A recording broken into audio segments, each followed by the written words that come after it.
find himself alone with one of the children or something.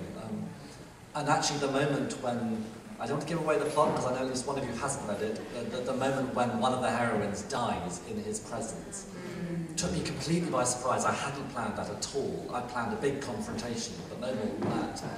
And suddenly I realized, oh no, she's dying, help! And I tried to undo it, and I realized I couldn't. And then I realized it was quite convenient to kill her off, in fact, because it left the path open to one of the other women. But it's curious the way that will happen. You release an evil character into the midst of all these characters you love, and then to some extent you can't control what will happen next. I thought it was so interesting that just the one word was enough. Yes. For me, anyway. Well, this is a lesson I'm learning from writers like Colm Tóibín, who I'm a huge fan of, that actually if you cut your language back, then one word can really zing. And sometimes it's a matter of cutting around it. It's rather like doing topiary. In order to make a particular shrub glow in your garden, you shape the greenery around it. And you can do that with words as well, I think. Especially if you want the reader to notice a certain word. There's a way of calming down the language around it so that the word will stand up. Did you visit your ancestral home and get the same reception as June got? Yeah, do you know, I have never had the courage to visit it. My big sister's been several times. It's open every June. It has a wonderful rose garden. But part of me thinks I'd just be terribly sad going to look. You can't actually get into the house. They just let you around the garden.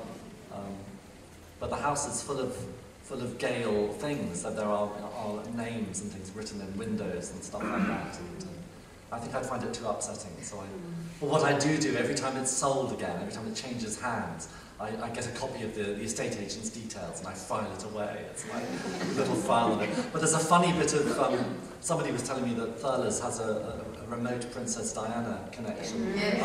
Well, so does this ancestral house, because actually it was in the vegetable patch at Bolhyde Manor that Prince Charles proposed to Princess Diana, or Lady Diana as she was then, because that house briefly belonged to a certain Parker Bowles family. And it was quite funny because I, quite by chance earlier this year, because of all the royal celebrations, some of us had forgotten that the Duke of Cornwall, as we call him in Cornwall, Prince Charles, was also had a big anniversary because it was 50 years since he became Duke of Cornwall. And so there was a royal garden party in Cornwall for that, and I was invited along, and I was presented to Camilla, and it was on the tip of my tongue to say, do you know? And I thought, no, this isn't terribly discreet.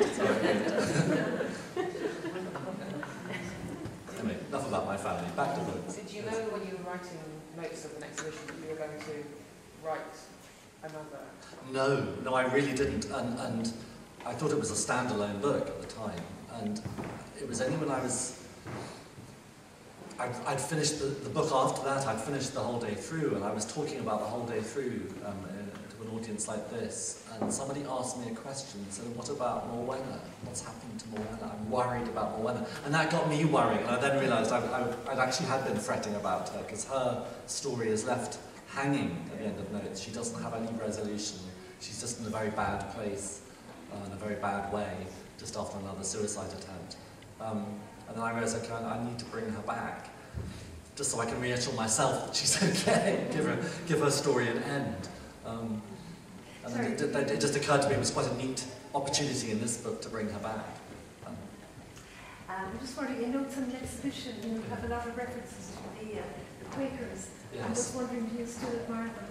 I admire the Quakers hugely, and I'm not a Quaker, but I attend quite often. If I find myself in a market town that has especially if it's got a nice old Quaker meeting house, I usually make a point of going along. I find it hugely restorative. It's and very challenging. If, like me, you've grown up in a extremely traditional Anglican environment with lots of music and rather magnificent architecture and bells and smells and the whole bit, it's very challenging to go to an act of worship where there are none of those props. It's just you and your thoughts. I think it's a potent way of life, and it's funny how often I meet Quakers now, and I sort of twig, oh yes, there's the Quaker in the audience. But I'm really excited that Notes of an Exhibition has caused lots of people to become Quakers, apparently. The Quakers aren't in the business of giving out medals or awards, but I had a very sweet note letter from a friend's house saying, we just thought you'd like to know that this book is having this effect. People show up to meeting and they start saying, I've read this novel, and a woman says, oh yeah, come in, sit down. It's another one. I think my ancestors who were priests would be horrified at this time. They probably regarded the Quakers as being apostates.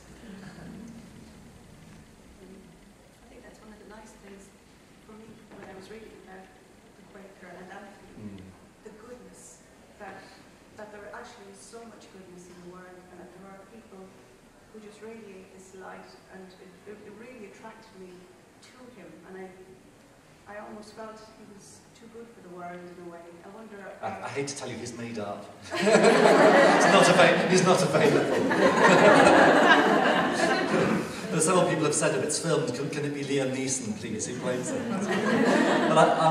But the funny thing with Anthony, though, as a character is, although he is so good in many ways, I think he's a terrible father. And I think he does terrible damage to his children in the name of love, because he loves his wife so much. And he constantly puts her first. And that's one of the themes I find I go back to time and again in my books, is the damage we do with the best possible intentions. So often in the name of being good, in the name of being a good parent or a good husband or whatever, you can do terrible damage. And so the same in a way is happening in this book. This is a book about a man who's trying to follow the example of Christ. And I tried to show just how damaging that can be in a domestic context. A small village in Cornwall is a far cry from Galilee, and the same rules don't necessarily apply.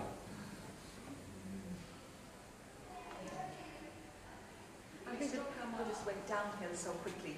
There he was, a teacher, a husband and a father, and then when this happened, like I wasn't 100% sure that he had committed this rape, actually. Oh, he seduced you. The thing is, as part of my research for Modest, a friend of mine works with a Quaker friend, funnily enough, works a lot with sex offenders, and he said the thing you have to remember with a lot of repeated sex offenders especially is that they will have their own version, their own narrative, which they cling to, and it's usually they will find a way of making it the victim's fault. It's a way of, that's what lets them off the hook. Oh, I was seduced, she was a little temptress, whatever. The kids do that, not that if it did happen that he wasn't to blame, of course he was, but I mean, this does happen in school. Oh, and teenagers are enormously seductive, yes, and as I try to say in the book, they are practicing on the teachers. Yeah. And the teachers have the laugh about it, well not the laugh, but they discuss who's... It's crucially important that teachers talk to each other about it, so as to let safety valve, as it were. But I think it's one of those awful things that the people who have the potential to be murderers or rapists sometimes can go through their whole life without ever murdering or raping. But if fate happens to throw the right person or the wrong person in their path, it can all go horribly wrong very, very quickly. A few readers have said they were very upset that I didn't redeem Modest, but I felt quite strongly that he mustn't be redeemed. My temptation is always to redeem my characters, and to find something good about them, or have him rescue a child from a burning building or something. And in this case, I really didn't want to. I thought it was quite important that he should be able to just slither out of the novel and get away with it. So there's one person knows him for who he is. And the reader knows, of course. Throughout the book, the reader is in the position of God.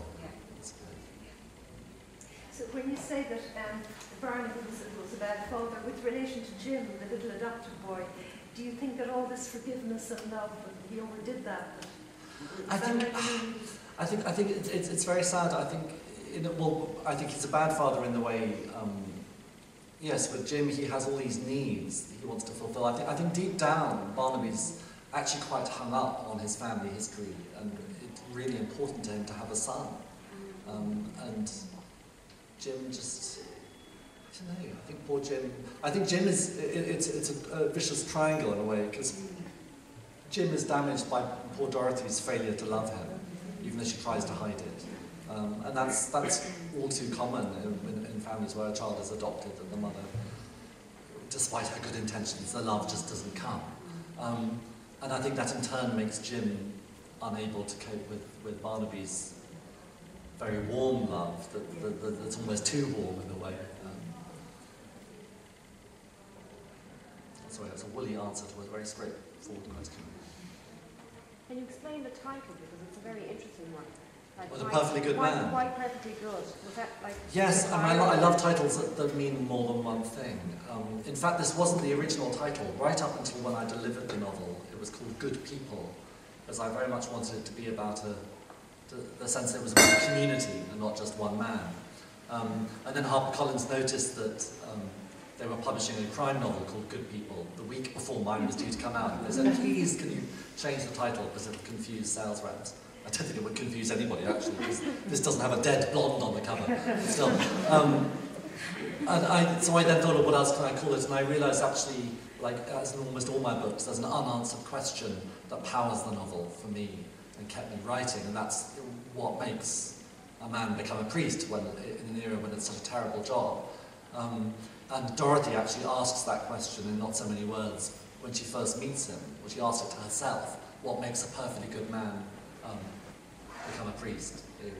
What's wrong with him to make him want to be a priest?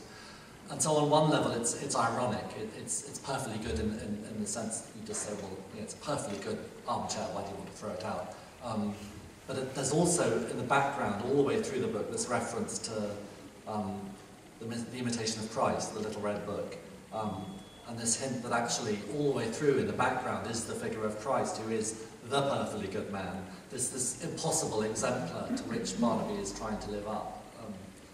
So it's the tension between those two, I guess. It's a better title, isn't it, than Good People. Oh, yeah. Yeah, well, I quite like Good People because that's also got more than one meaning. I mean, Good People is often, I don't know if you use this in Ireland, but in England certainly if you say, oh, they're good people, on the face of it it's a nice thing to say, but it's also quite patronising. It's the sort of thing people from town, smart people from town will say when they visit the countryside. And they say, oh yes, they're good people. It's like salt of the earth. It's one of those rather horrible phrases. But I think that this title is a better one. I'm quite pleased with it. The whole business of titles is very odd. I always have 2 or 3 titles in my head when I'm working on the book, and I'll try them on for size. And I'll often dare to mention them to somebody to see if they sneer or smile or whatever. And then sometimes when you deliver it with the title you want, your publishers will turn around and say, no, you can't call it that. I mean, an earlier novel of mine, they rejected the title I had because they said it sounded like a brand of margarine. It was going to be called Country Goodness, which I rather liked. I wasn't allowed to call it that. But I think titles they matter hugely, just as jacket design matters enormously as well. Do you have any say in that? I always have a thing called jacket approval, which sounds much more final than it is. Actually, in practice, it means that publishers show me the jacket they like. And they say, we really like this, in a rather aggressive way. But I've learned I am quite fierce, and I do argue back. And I rejected, from my 2 previous novels, I rejected lots of images before we ended up with the one we used. And several of my books, I hate the images they put on the paperbacks. And they tend to let you fight about your initial jacket image. But when it goes to paperback, that's so mass market and it's so crucial economically. They tend not to consult the novelist very much. And the marketing department have this weird way of suddenly changing the whole look of a book by putting an image on that has nothing to do with what's inside. This is a bit random, but in there you mentioned about the signature, the value of the Oh, yes, yeah. And is that right, that it's actually more valuable just to have your signature, say, rather than dedicate to something? No, definitely. I said that to somebody the other day, and they went, how do you think that's going to read it in the book? Read it in the book. No, it's true. The only time a dedication raises the value of the book is if the dedication is to somebody equally famous or more famous. So if it's Winston Churchill signing a copy to, I don't know, Shakespeare, that would be worth a lot. Whereas if it's just Winston Churchill signing a copy to no one in particular, it can depreciate. But actually, a lot of it's nonsense because these days we're encouraged to sign so many copies that I don't think the value is affected one way or the other. The thing that is valuable, funny enough, if you're into book collecting, if you can ever get your hands on signed, uncorrected proofs, So what publishers tend to do as part of the marketing